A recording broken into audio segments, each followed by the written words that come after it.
শতকরা 90% স্টুডেন্টস পড়াশোনার ক্ষেত্রে এই ভুলটা করে থাকে।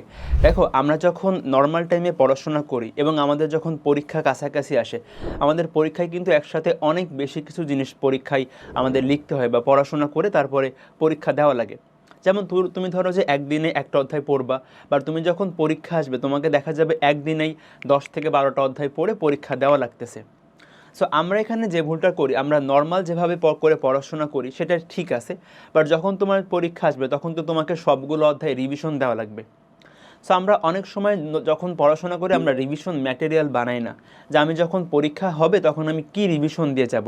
আমরা শুধু নতুন পড়াশোনা করতেই থাকি, কিন্তু আমার পরীক্ষা আসলে তখন আমি কি রিভিশন দিয়ে যাব আমরা সেদিকে কোনো খেয়াল করি না।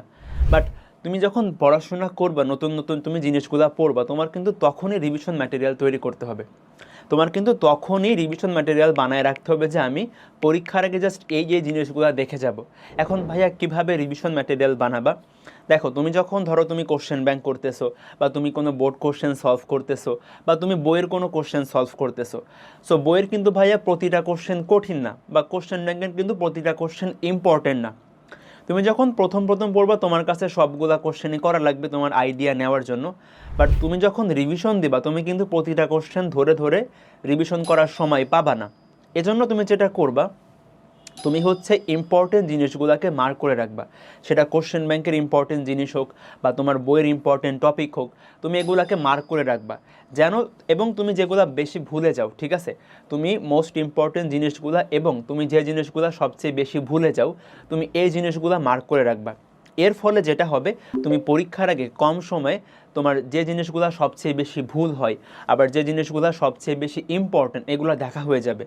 এখন তুমি এই জিনিসগুলো আগে দেখে ফেলবা প্রতিটা অধ্যায়ের, এরপরে তোমার যদি সময় থাকে তখন তুমি বাকি জিনিসগুলো পড়ে ফেলবা। তাহলে তোমার সবচেয়ে কম সময়ের মধ্যে সবগুলা জিনিস প্রপারলি রিভিশন করা হয়ে যাবে। সো সবাই নতুন পড়াশোনা যখন করবা, তুমি কোনো অধ্যায় যখন পড়বা, অবভিয়াসলি রিভিশনের জন্য ম্যাটেরিয়াল রেডি করে রাখবা।